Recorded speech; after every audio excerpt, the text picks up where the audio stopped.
فرزند زہرا یہ حالات برے ہیں۔ کاشانۂ بصیرت ایک ایسا مکمل یوٹیوب چینل جس پر محروم بصارت کے لیے بالخصوص اور تمام افراد کے لیے بالعموم سینکڑوں کی تعداد میں اسلامی کتب دستیاب ہیں۔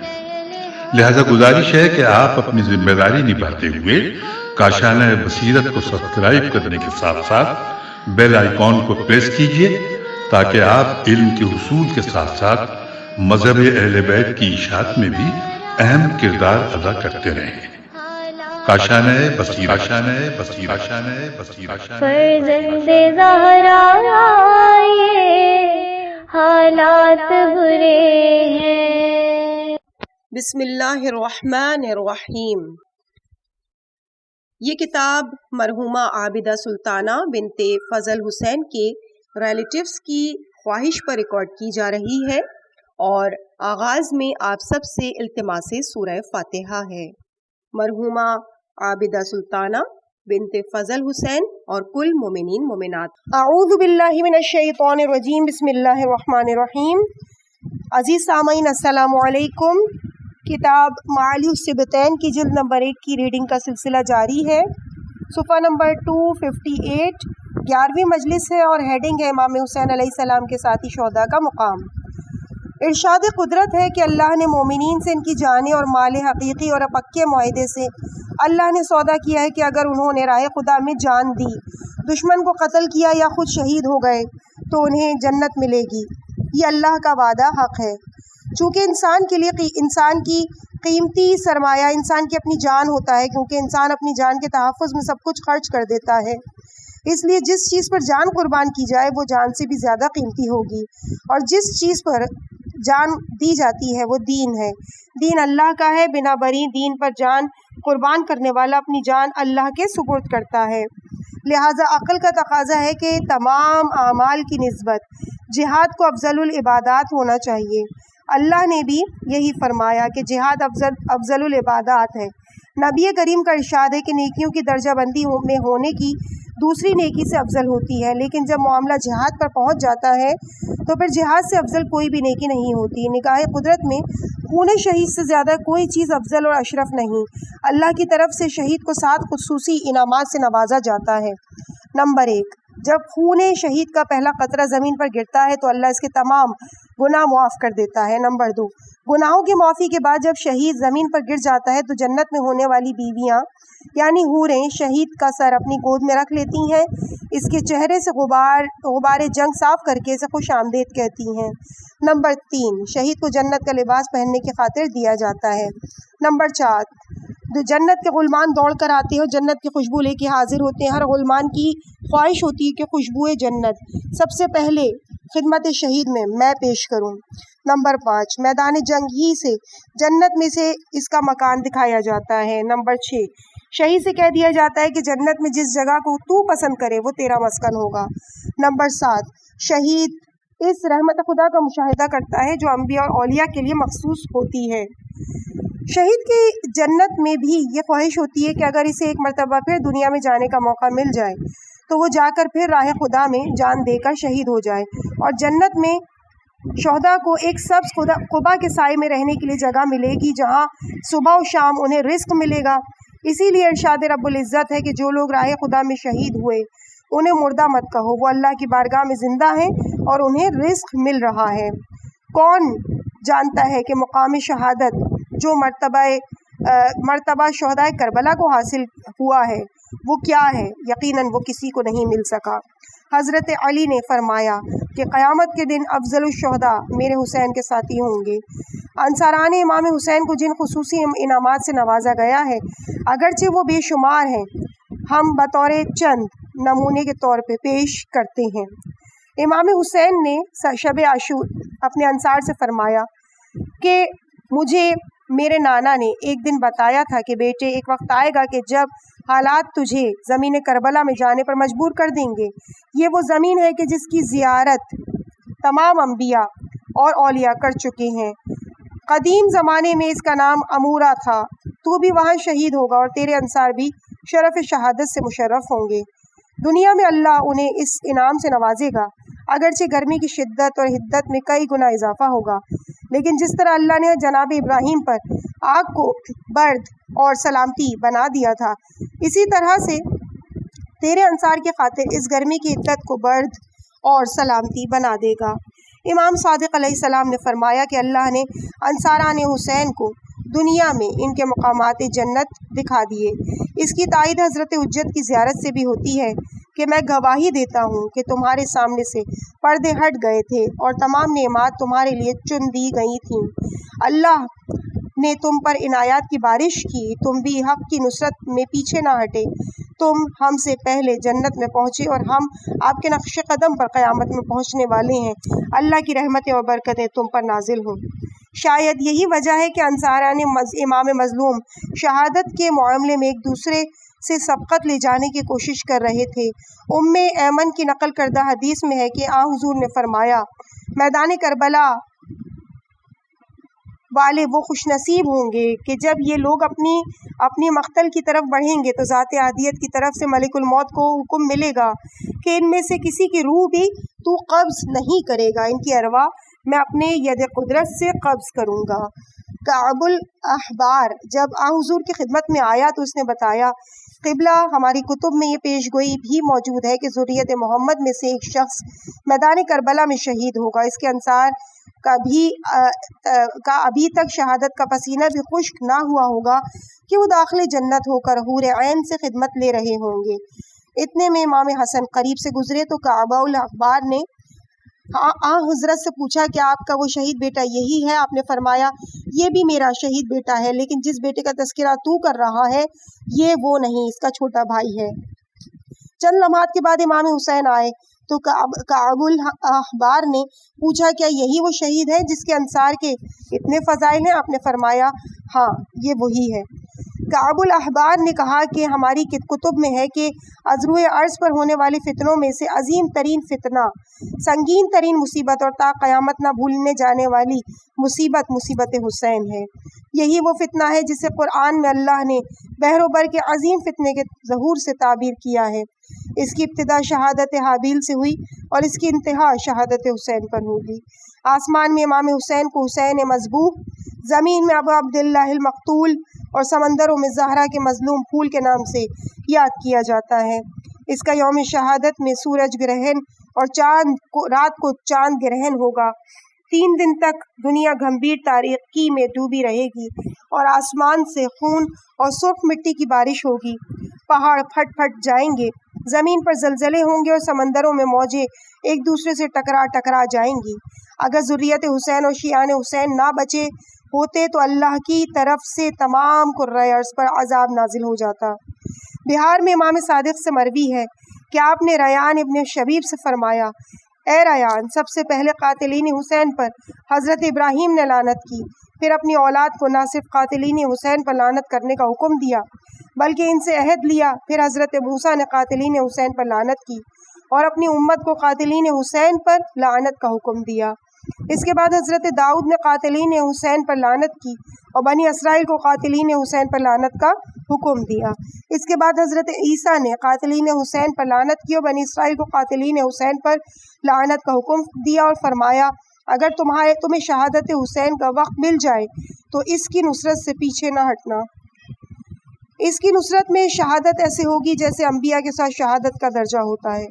میں اپنی نگاہ نبوت سے خطہ کربلا کو دیکھ رہا ہوں، کوئی نبی ایسا نہیں جس نے سرزمین کربلا کی زیارت نہ کی ہو اور وہاں کھڑے ہو کر یہ نہ کہا ہو کہ تو اللہ کا مبارک ترین خطہ ہے، تیرے دامن میں زہرا کا چاند دفن ہوگا۔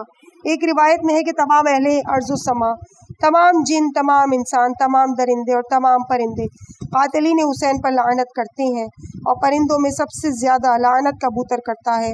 امام باقر علیہ السلام نے فرمایا کہ کبوتر اپنے گھروں میں پالا کرو، یہ قاتلین حسین پر لعنت کرتے ہیں۔ جس طرح جناب یحییٰ کا قاتل ولد الزنا تھا، اسی طرح قاتلین حسین بھی ولد الزنا تھا۔ بہار میں امام رضا سے مروی ہے کہ قاتل حسین جہنم میں تمام عذروِ عرض اور معذبین کے نصف عذاب میں مبتلا ہوگا۔ اس کے دونوں ہاتھ اور پاؤں باندھ کر اسے اوندھے منہ جہنم کے تابوت میں پھینکا جائے گا۔ اس کی بدبو سے تمام اہل جہنم چیخ اٹھیں گے۔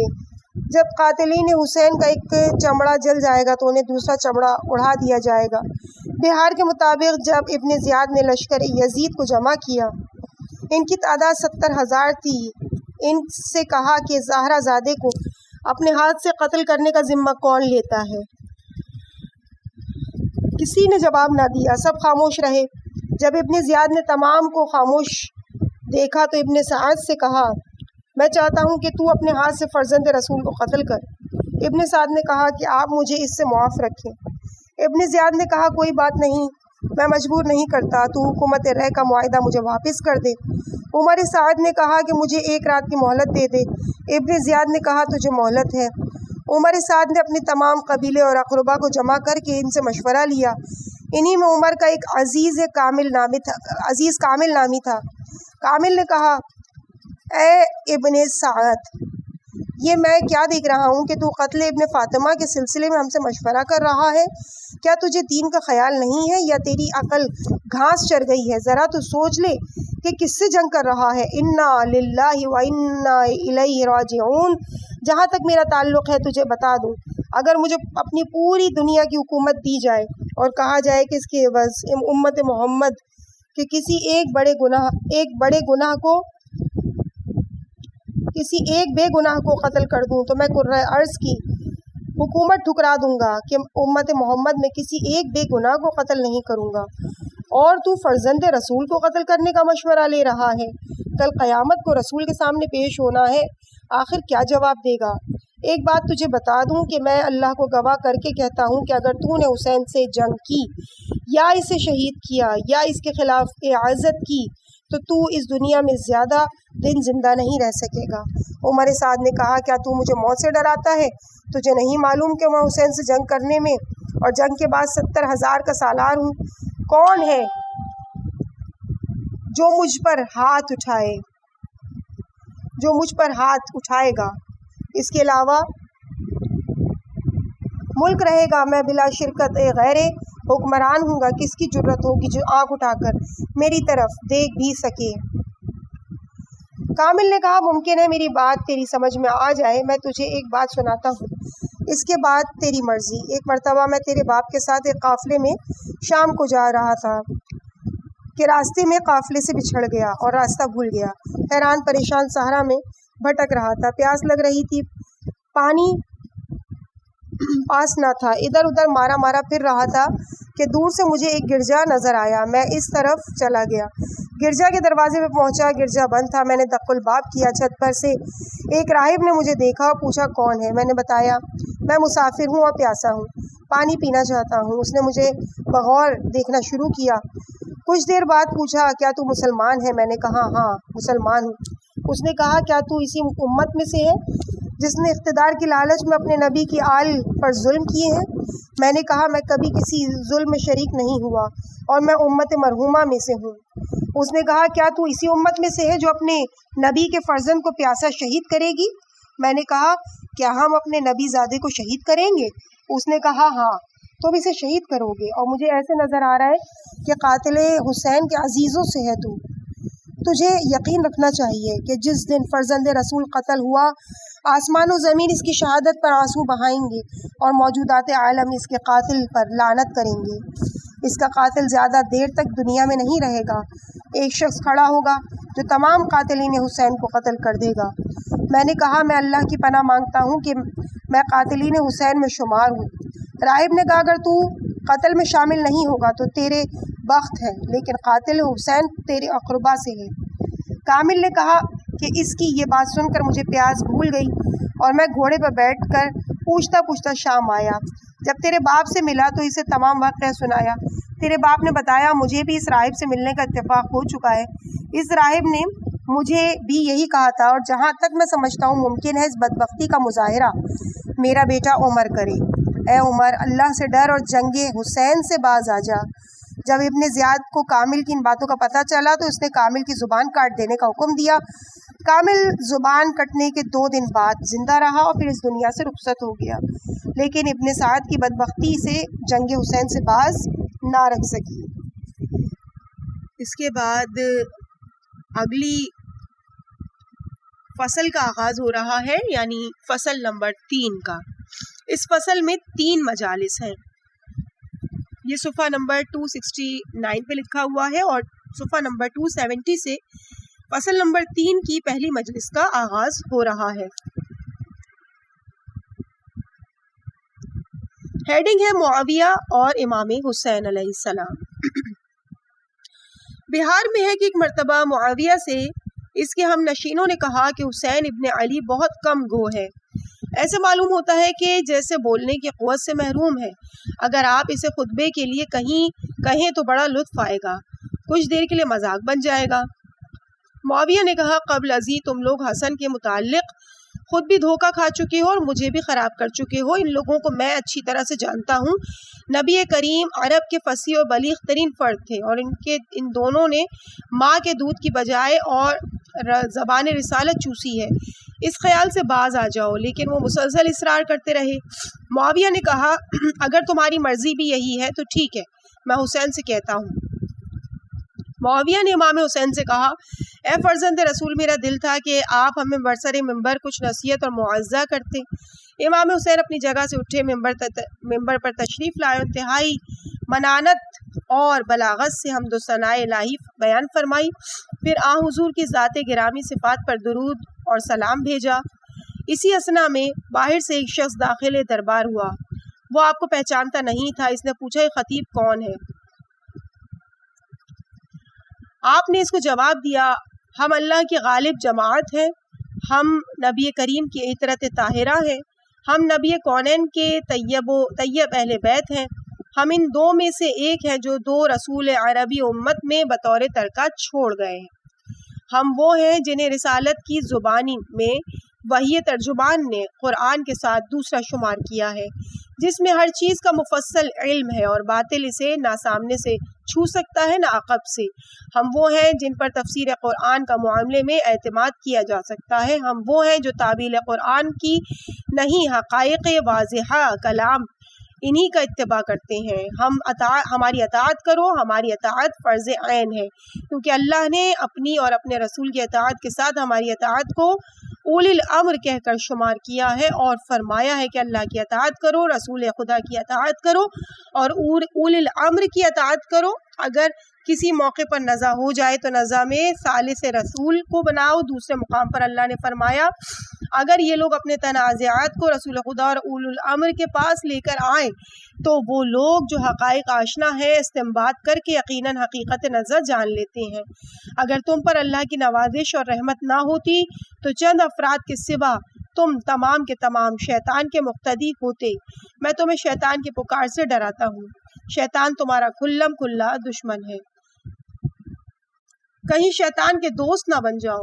آج تم مضبوط ہو، تم پر کوئی غالب نہیں، میں تمہیں پناہ دینے والا ہوں۔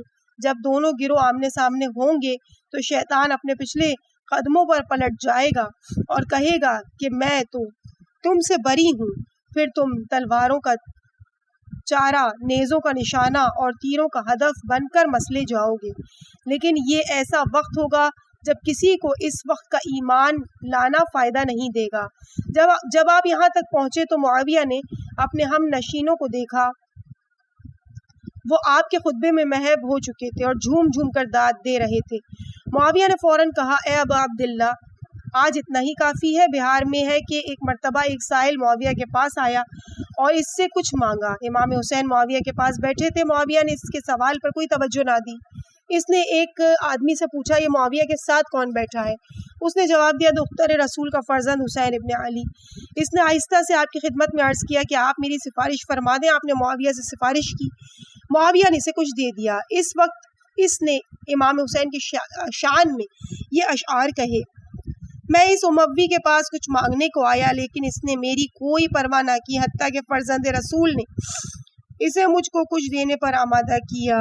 یہ سخاوت و کرم میں فرزند مصطفیٰ ہیں جو بطول اور مطہر ماں کی اولاد ہیں۔ یقیناً بنی ہاشم کو ہم پر وہی فضیلت ہے جو موسم بہار کو دیگر موسموں پر ہے۔ معاویہ نے کہا او بندہ خدا، دیا میں نے ہے اور تعریف تو اس کی کرتا ہے۔ اس نے جواب دیا حضور والا میری بات کی تو پرواہ بھی آپ نے نہیں کی تھی، یہ نوازش تو انہی کی ہے اور انہی کی وجہ سے تو نے مجھے دیا ہے۔ مناقب ابن شہر آشوب میں ہے کہ ایک مرتبہ عمرو عاص نے امام حسین سے کہا کیا وجہ ہے کہ ہم بنی امیہ کی اولاد زیادہ ہوتی ہے اور آپ بنی ہاشم کی اولاد کم ہوتی ہے؟ امام حسین نے جواب میں یہ شعر پڑھا، بے فائدہ پرندوں کی مائیں بہت زیادہ بچے دیتی ہیں جبکہ مادر عقاب کے بچے بہت کم ہی ہوتے ہیں۔ عمرو عاص نے کہا اس کی کیا وجہ ہے کہ ہماری مونچھیں بہت جلد سفید ہو جاتی ہیں اور بنی ہاشم کی دیر سے سفید ہوتی ہیں۔ امام حسین نے فرمایا تمہاری عورتوں کے منہ بدبودار ہوتے ہیں جن کے بخارات سے تمہاری مونچھیں جلد سفید ہو جاتی ہیں۔ عمرو عاص نے کہا اس کی کیا وجہ ہے کہ ہم بنی امیہ کی داڑھیاں پتلی اور تم ہاشم کی داڑھیاں گھنی ہوتی ہیں۔ امام حسین نے جواب میں یہ آیت پڑھی، پاکیزہ مٹی سے کاشت اللہ کے اذن سے وافر مقدار میں نکلتی ہے، لیکن جو خبیث مٹی ہوتی ہے اس سے کوئی پودا کہیں کہیں اگتا ہے۔ معاویہ نے عمرو عاص سے کہا تجھے میرے حق کی قسم ہے خاموش ہو جا، تجھے معلوم نہیں یہ فرزند علی ہے۔ امام حسین نے فرمایا اگر بچھو نے دوبارہ کاٹنے کی کوشش کی تو میں بھی دوبارہ اس کی تواضع دوبارہ اس کی تواضع کریں گے اور جو تا حاضر رہے گا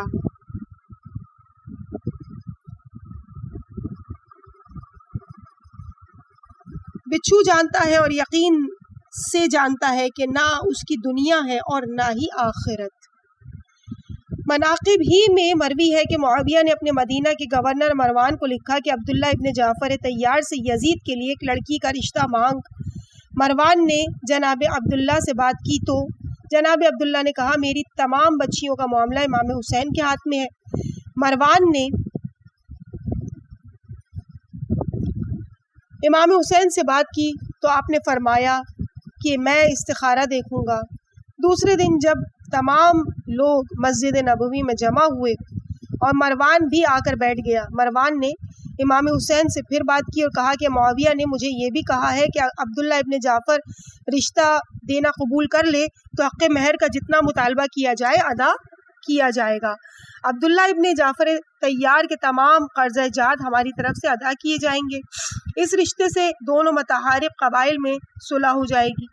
مروان نے اپنی طرف سے کہا یہ تو آپ کو معلوم ہی ہے کہ آل محمد کی نسبت یزید پر رشک کرنے والوں کی تعداد زیادہ ہے، مجھے اس بات پر تعجب ہے کہ یزید سے مہر کا مطالبہ کیسے کیا جائے گا جبکہ یزید جیسا کفو ڈھونڈنے سے بھی نہیں ملتا۔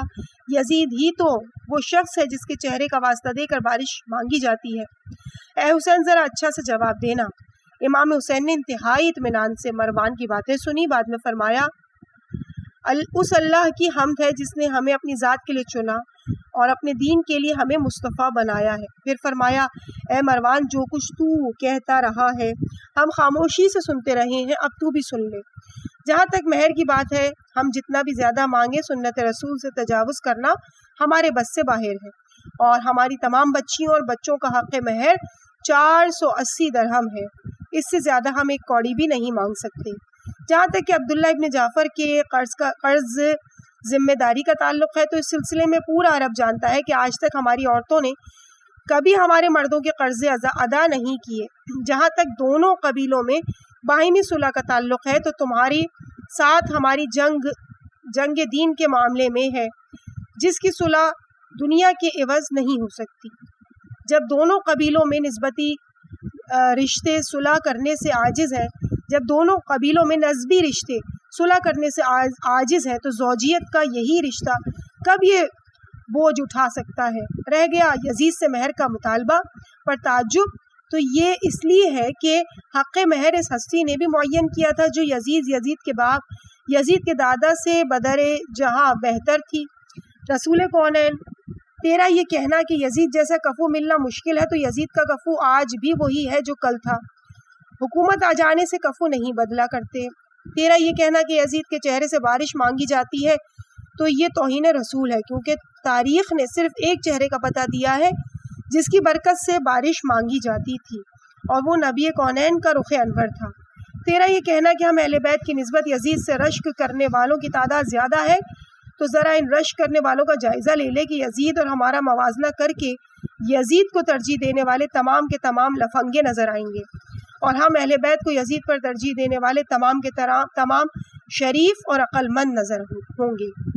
پھر فرمایا تم تمام لوگ گواہ رہنا، میں ام کلثوم بنت عبداللہ ابن جعفر طیار کا عقد اس کے چچا زاد قاسم ابن محمد ابن جعفر سے کرتا ہوں۔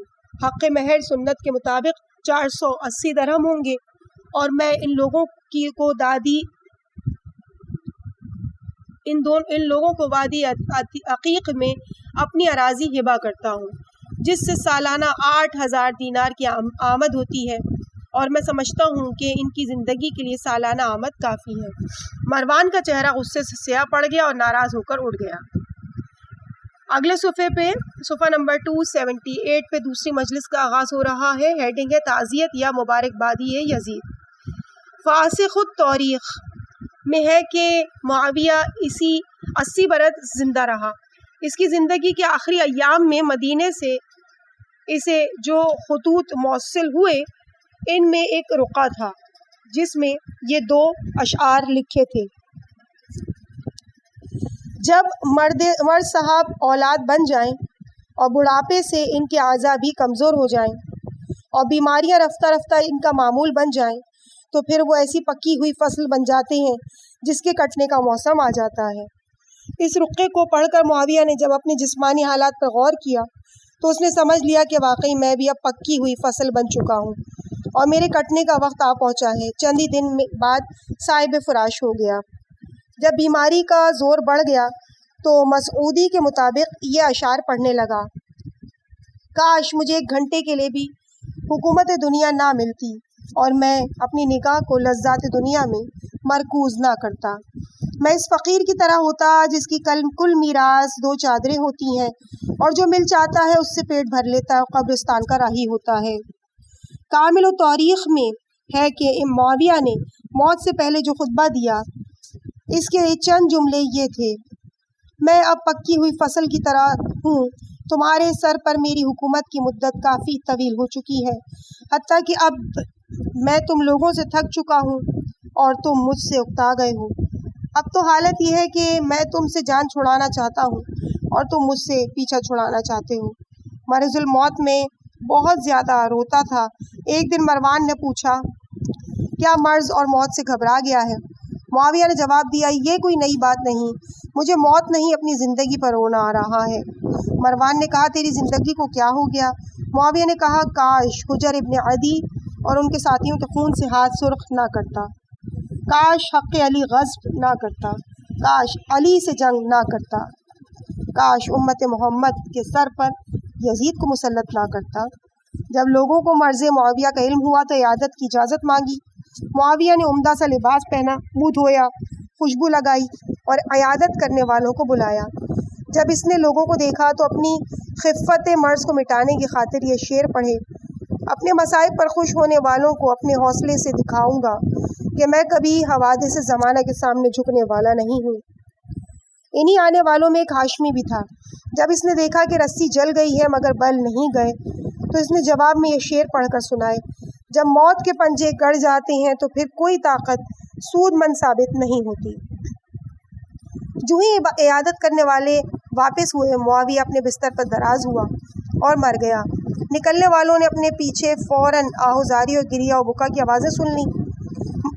معاویہ کے اس مرض موت میں یزید شام میں موجود نہ تھا، بلکہ وہ مقام حوارین میں شکار و تفریح میں مشغول تھا۔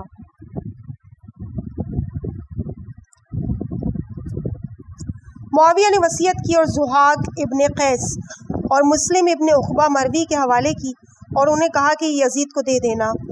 ایک خط یزید کو لکھا: بیٹے، جو چیز بہت دور سمجھی جاتی ہے وہ میرے انتہائی قریب ہو چکی ہے اور موت دوستوں کو ایک دوسرے سے جدا کر لیتی ہے۔ میرا خط پڑھنے کے فوراً بعد میری طرف چلے آنا، اب میں بچنے والا نہیں ہوں۔ ہیڈنگ ہے معاویہ کی وصیت۔ بیٹے، میں نے تجھے جنگوں اور آئے دن کی آواجاوی سے بچا لیا۔ میں نے تمام معاملات تیرے لیے آسان بنا دیے ہیں۔ میں تمام دشمنوں کو تیرے سامنے میں نے جھکا دیا ہے، تمام عرب کی گردنیں خم کر دی ہیں، تیرے لیے وہ کچھ جمع کر دیا ہے جو شاید ہی کوئی باپ اپنے بیٹے کے لیے جمع کر سکے۔ اب اہل حجاز کا خیال رکھنا، تیری بنیاد اور اصل وہی ہے، ان میں سے جو تیرے پاس آ جائے اس کی عزت کرنا، جو نہ آئے اس کا بھی خیال رکھنا۔ اہل عراق پر کڑی نظر رکھنا، اگر یہ لوگ روزانہ بھی گورنر بدلنے کا مطالبہ کریں تو ان کا یہ مطالبہ پورا کرنا، کیونکہ ایک گورنر کا تبدیل کرنا اس بات سے کہیں زیادہ مناسب ہوگا کہ تیرے خلاف 1,00,000 تلوار علم کر لی جائے۔ اور اہل شام کا خاص خیال رکھنا، یہ لوگ تیرا وقار اور تیری پناہ گاہ ہے، جب کبھی کوئی دشمن سر اٹھائے انہیں اہل شام سے مدد لینا، جب مقصد پورا ہو جائے تو اہل شام کو فوراً واپس اپنے شہروں میں بھیج دینا، کیونکہ اگر یہ لوگ دوسرے علاقوں میں رہ گئے تو ان کے اخلاق بگڑ جائیں گے۔ حکومت کے سلسلے میں تیرے ساتھ صرف 4 آدمی جھگڑا کر سکتے ہیں، یہ چاروں قریش سے ہیں۔ پہلا خلیفہ چہارم کا بیٹا حسین ابن علی ہے، دوسرا خلیفہ دوم کا بیٹا عبداللہ ابن عمر ہے، تیسرا خلیفہ اول کا نواسہ اور ام المومنین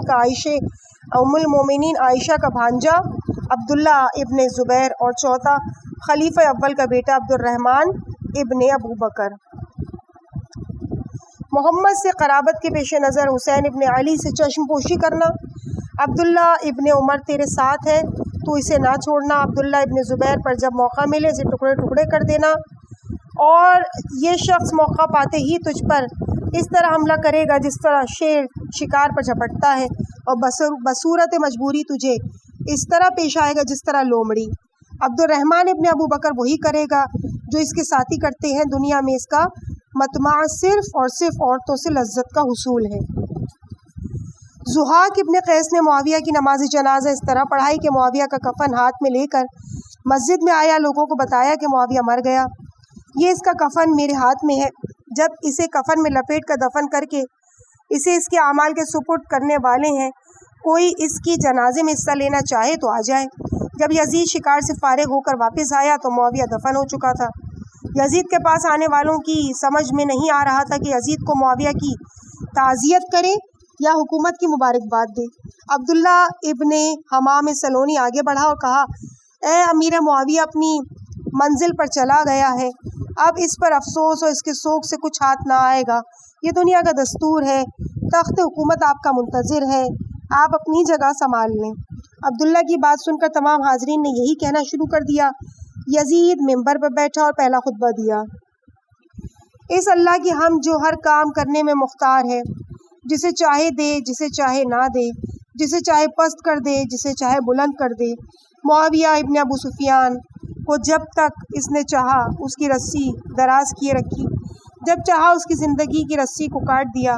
میں نہیں کہتا کہ وہ برا نہیں تھا، اب اللہ کے پاس پہنچ چکا ہے، اگر اسے معاف کر دے تو اس کی رحمت ہے، اگر اسے عذاب دے تو اس کے گناہوں کا خمیازہ ہوگا۔ اس کے بعد حکومت میرے حوالے کی گئی ہے۔ اس کے بعد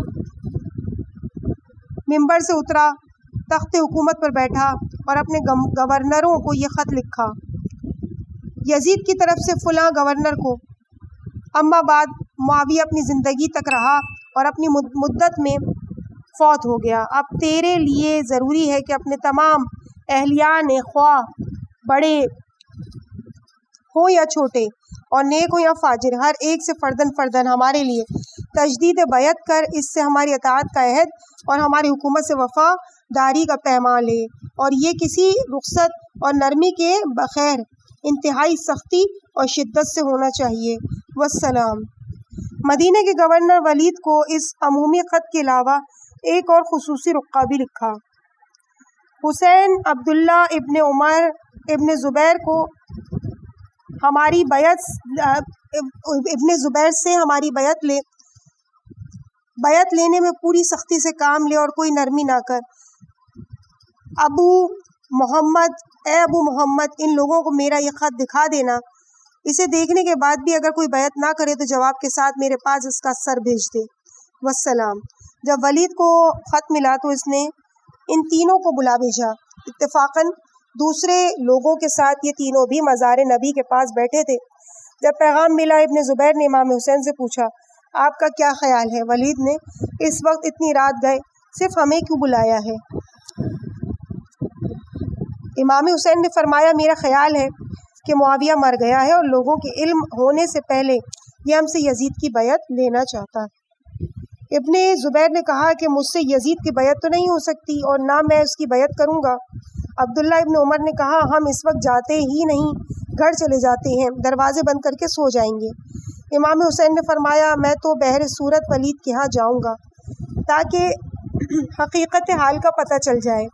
ابھی یہی باتیں ہو رہی تھیں کہ خلیفہ سوم کا بیٹا عمر ابن عثمان پھر پیغام لے کر آ گیا اور کہا کہ امیر اتنی دیر انتظار نہیں کر سکتا، اگر آنا ہے تو آؤ ورنہ جواب دو۔ امام حسین نے فرمایا جاؤ ولید سے جا کے کہہ دو اور کوئی آئے نہ آئے میں آ رہا ہوں۔ تینوں وہاں سے اٹھے اپنے اپنے گھروں آئے۔ امام حسین نے بنی ہاشم کو ساتھ لیا، ولید کے پاس آ گئے۔ ولید نے خط دکھایا۔ امام حسین نے فرمایا بیعت کا معاملہ رات کی تنہائی میں اچھا نہیں ہوگا، دن ہو لینے دو پھر دیکھا جائے گا۔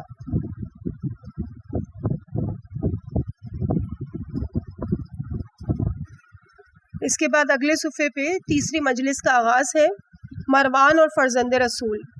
ارشاد قدرت ہے کہ کیا آپ نہیں دیکھ رہے کہ اللہ نے کلمہ طیبہ کو کس طرح اس شجر طیبہ سے مثال دی ہے جس کی جڑیں تحت اشرلا میں اور شاخیں عرش اعلیٰ میں ہوں گی، جو اذن باری سے ہر زمانے میں ثمر آور رہتا ہے۔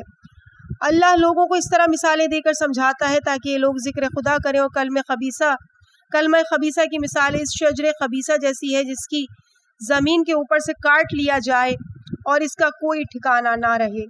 تمام مفسرین اس حقیقت پر متفق ہیں کہ شجر طیبہ کا مصداق محمد و آل محمد علیہ السلام اور شجر خبیثہ کا مصداق بنی امیہ ہے۔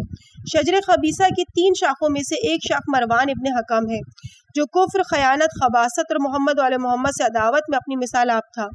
خصوصاً حضرت علی اور اولاد علی سے اس کی عداوت تو کسی مقام پر چھپ نہیں سکی۔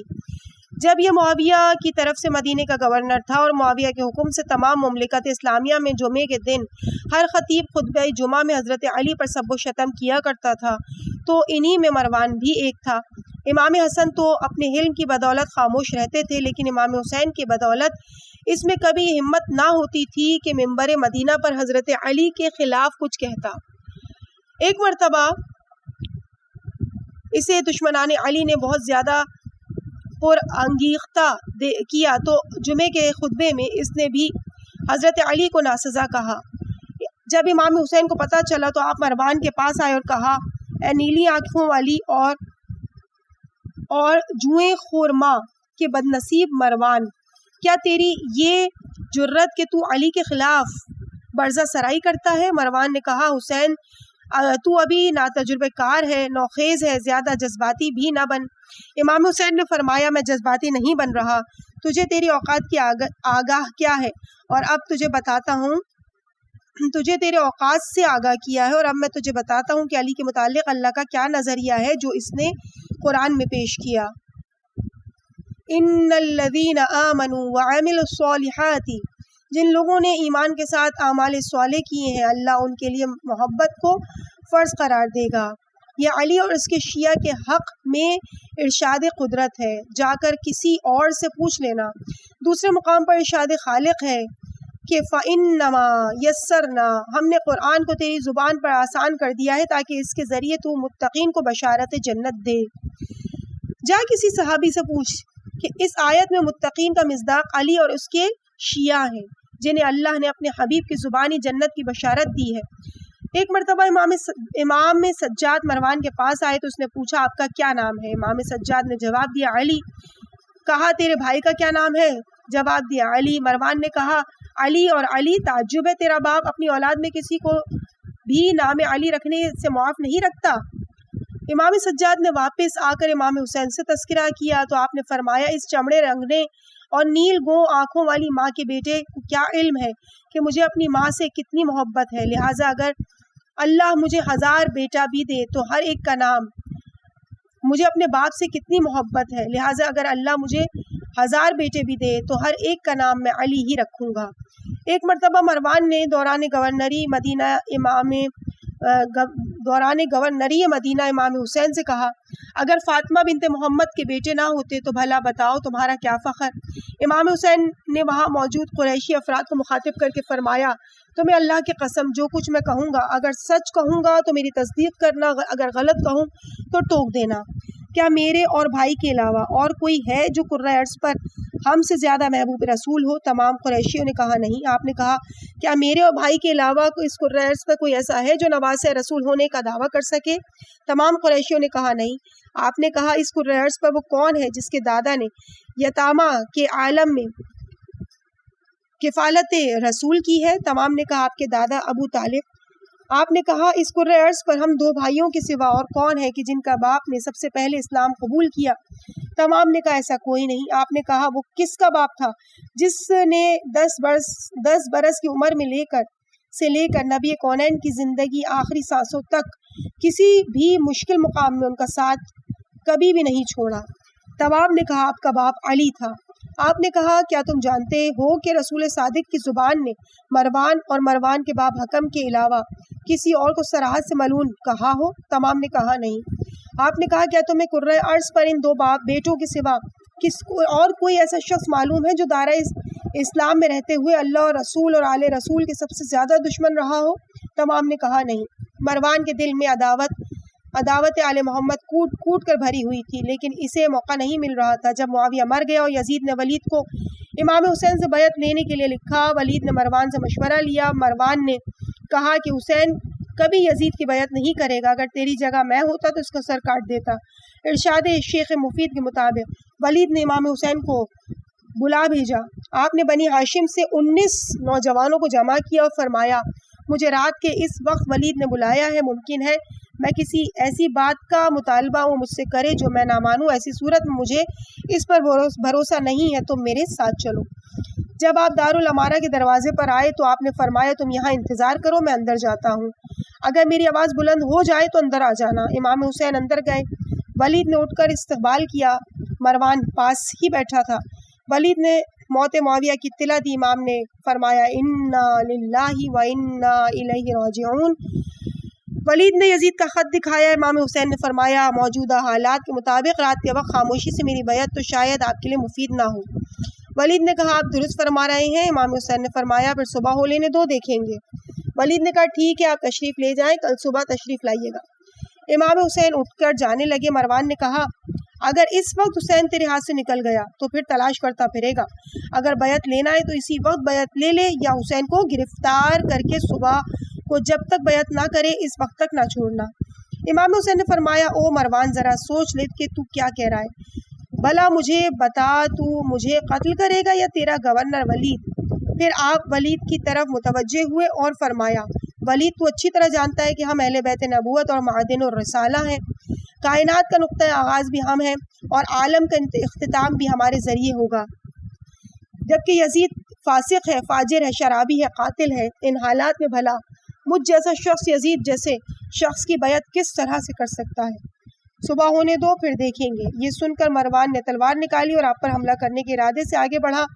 اس وقت امام حسین نے بآواز بلند تکبیر کہی۔ آپ کی تکبیر سن کر دروازے پہ منتظر تمام ہاشمی نوجوان تلوار بکف اندر آ گئے۔ مروان انہیں دیکھ کر گھبرا گیا۔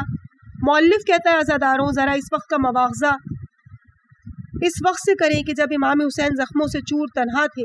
آج تو یہ نوجوان صرف تکبیر کی آواز سن کر آ گئے، لیکن اس وقت تو امام حسین ایک ایک کا نام لے کر پکارتے رہے، لیکن کوئی اٹھ کر نہ آ سکا۔ جب امام حسین ولید کے پاس سے چلے گئے تو مروان نے ولید سے کہا، آج تو نے میری بات نہ مانی، اب حسین کبھی تیرے ہاتھ نہیں آئے گا۔ ولید نے کہا، مروان، مجھے ایسا مشورہ مت دے جس سے میری دنیا اور دین دونوں تباہ ہو جائے۔ اگر مجھے پورے قرۂ ارض کی حکومت قتل حسین کے عوض دے دی جائے تو میں حکومت کو ٹھکرا دوں گا، لیکن خون حسین سے اپنے ہاتھ رنگین نہیں کروں گا۔ کیا میں حسین کو صرف اس بات پر قتل کر دوں کہ وہ یزید کی بیعت نہیں کرتا؟ بھلا تو ہی بتا، کیا حسین نے یزید کے متعلق کچھ غلط کہا ہے؟ مروان نے کہا، اگر تیری فکر یہ ہے تو پھر تو نے درست کیا۔ صبح امام حسین گھر سے باہر تشریف لائے۔ اتفاقاً مروان راستے میں مل گیا۔ مروان نے کہا، حسین، اگر مان لے تو میں تجھے ایک نصیحت کرنا چاہتا ہوں۔ امام حسین نے فرمایا، ذرا سنوں تو صحیح، نصیحت کیسی ہے؟ مروان نے کہا، اگر آپ یزید کی بیعت کر لیں تو آپ دنیا اور دین کے لیے فائدہ مند ہوگا، آپ کی دنیا اور دین کے لیے فائدہ مند ہوگا۔ امام حسین نے فرمایا انا للہ و انا الیہ راجعون، جب یزید کی بیعت میں دین کی بہتری ہو تو اسلام پر سلام۔ مروان کا امام حسین پر غصہ اس وقت ٹھنڈا ہوا جب یزید کے پاس بیٹھا تھا اور امام حسین کا سر یزید کو پیش کیا گیا تو اس نے خوشی سے جھوم کر امام حسین کا سر دشت سے اٹھایا اور شعر پڑھے، آج تیرے سر کو پکڑ کر ہاتھ کتنی ٹھنڈک محسوس کر رہے ہیں اور تیرے رخساروں پر خون کی یہ سرخی کتنی پیاسی لگ رہی ہے، چاندی کے تشت میں تیرا سر اس طرح سے چمک رہا ہے گویا گلاب کے دو پھول کے مابین رکھا ہے۔ خون حسین نے میرا دل ٹھنڈا کر دیا اور آج میں نے اپنا انتقام لے کر اپنے قرضے چکا دیے ہیں۔ کیفا رأیت حسین، ذرا تو بتا تو صحیح تلوار کی ضرب کیسی تھی؟ علامہ ابن ابی الحدید نے شرح نہج البلاغہ میں حکم کے حالات میں لکھا ہے کہ حکم کا بیٹا مروان خبیث العقیدہ، عظیم الکفر اور سنگ دل ترین انسان تھا۔ یہ شخص اس وقت مدینے میں یزید کی طرف سے گورنر تھا۔ جب ممبر پر دوران خطبہ سے امام حسین کا سر دیا گیا تو اس نے مذکورہ اشعار پڑھے، پھر امام حسین کو قبر رسول کی طرف اچھال کر کہنے لگا، اے محمد، بدر کے دن کا بدلہ آج پورا ہو گیا۔ اس کے بعد امام حسین کے چہرے پر چھڑی مارنے لگا۔ عزیز سامعین، اسی کے ساتھ ہم اس ریڈنگ کو مکمل کرتے ہیں۔ صفحہ نمبر 297 مکمل ہوا اور اسی کے ساتھ فصل نمبر 3 کی تینوں مجالس کا بھی اختتام ہو گیا۔ انشاءاللہ آگے کی ریڈنگ اگلے پیج سے شروع کی جائے گی، یعنی 298۔ مجھے اپنی دعاؤں میں یاد رکھیے گا۔ والسلام علیکم ورحمۃ اللہ وبرکاتہ۔